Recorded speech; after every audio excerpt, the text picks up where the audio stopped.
Hey guys, welcome back. Quick little video here on the Raider, or more particularly on the red Kyosho shocks I'm going to try to put on the Raider here. I was at my local hobby shop last week, and they have a bunch of bins that just have spare parts in them. And one of them was marked Kyosho, so I always go through there. Once in a while I'll find a vintage part or something in there. And as I was going through it, I found these four of these red shocks in there, and they were in really good shape. But a lot of times the little bushings that are in there wear out.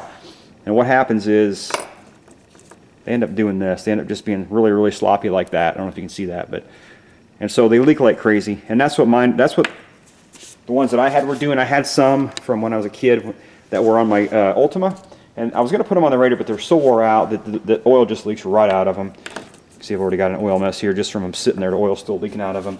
So they leak like crazy, and I'm going to go ahead and try to make.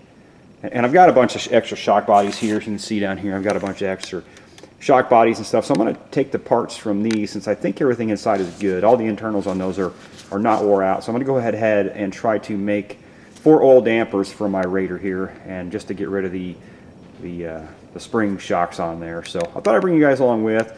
I'm going to at least take one apart and just show you the process of how you take one of these apart and how you rebuild them. I think these are for the Optima, or maybe the Turbo Scorpion, or possibly even one of the trucks. I'm not sure, but they're way too long for the Raider here, so I'm not going to put those on there. So I've got the shock partially disassembled. I've got the bottom shock stay off of there. I've got the spring off there, and then I've got the shock collar off of there. And the shock collars on these are really, really weak.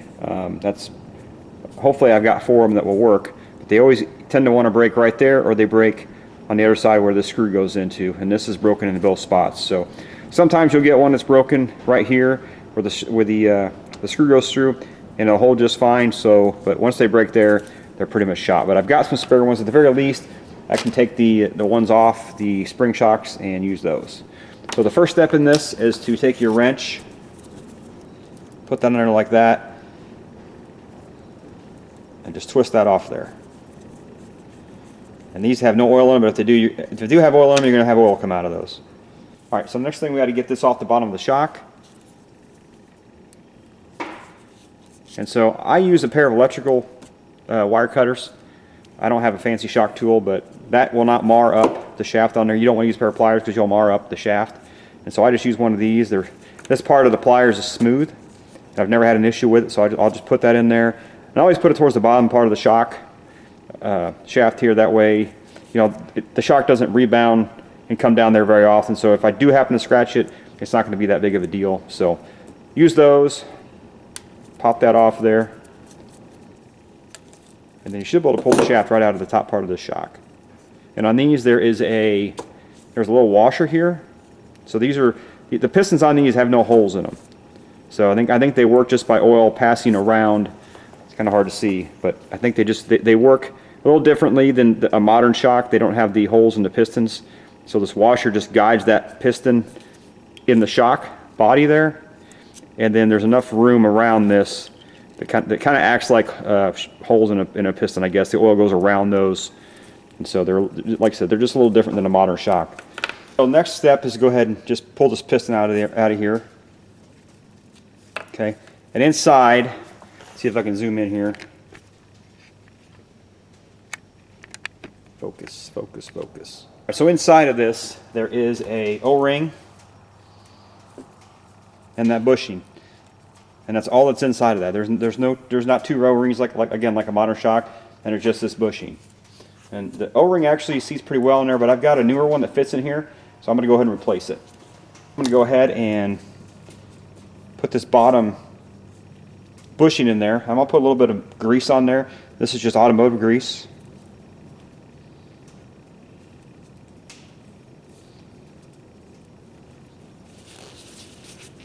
And I'm going to go ahead and do the same thing with the O-ring. Just put a little bit of grease on there.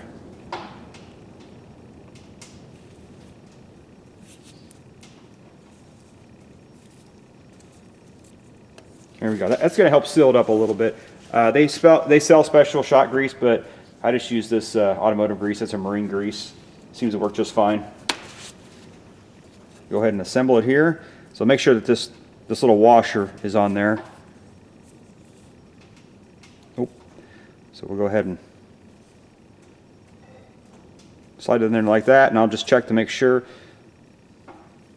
that it's free. So it is. So we'll go ahead and I'll go ahead and put the bottom part of the shock on there.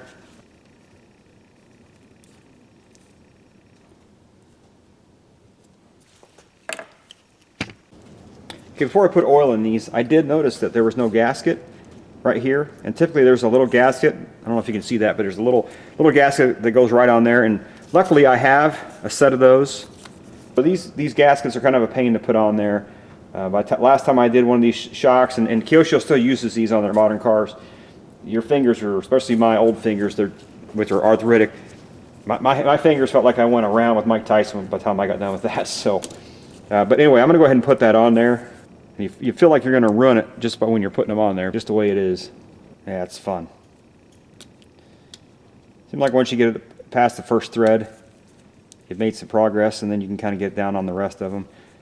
I think, yeah, I just went on there. Okay, so that's on there. And so what that does is it just seals against that shock body right there is what that does. It keeps it from leaking. I downloaded the Ultima, the old vintage Ultima manual. And the manual tells you to fill it all the way up to this line that's in here, that's basically right there. And what happens is there's no bladder in these, so if you have too much oil in there, it just becomes hydrolocked. You can't push that in there at all. Like it's very difficult to push that in there. It's oil's coming out as I push in there. So what I do is I put that on there, and I will just slowly push that down until oil comes out of there. Kind of back that off a little bit, just until oil starts coming out of there.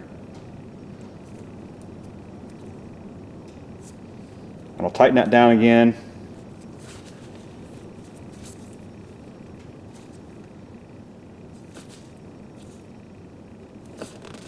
I'll take my wrench.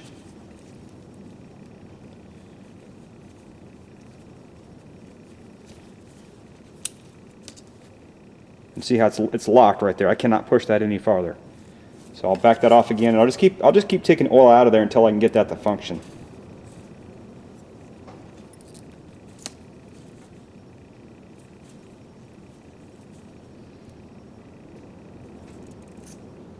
Maybe I'm doing this wrong, but it seems like you can't get air out of the system on these. There's really no good way to bleed these.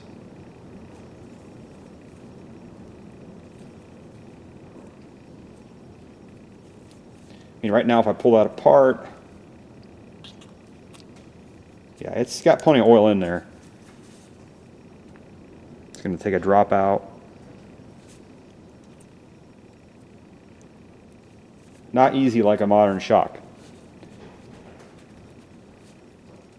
Okay, still locking up in there. I don't know if you can see that, but it's still locking up. Whoa! Still locking up. So I'm going to keep taking some fluid out of there, some oil out of there. Okay, right there, I think we're good, because that shock does not go all the way. It hits the top, so I think we're good there. I'm going to go ahead and tighten that up with the wrench.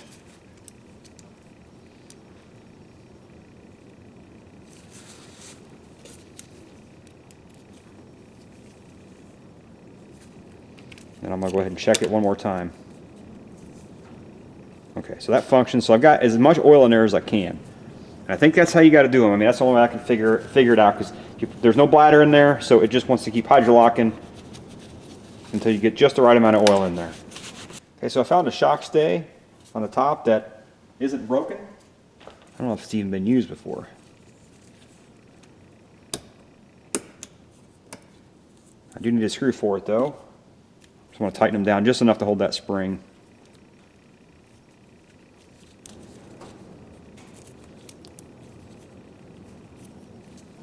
And I have one functioning red Kyosho shock. Okay, that's how you rebuild the Kyosho red shocks, and that feels pretty good to me. The oil might be a little thick, but that's okay. I'm just going to throw it on the Raider, and if anything, that'll help me keep from bottoming out when I'm going over my jump there. So my Raider's pretty nice. I do want to keep it in pretty good shape. Okay, they're on there. Let's throw a battery in here real quick, or just drop one in there. See how much. You seem to work better. That oil might be a little stiff in there, but it's kind of chilly right now. It's like 40 degrees out today, so I think that'll function better than the other ones. So probably need to raise the right height a little bit. It's squatting pretty good. but definitely not bouncy like the other shocks were. So.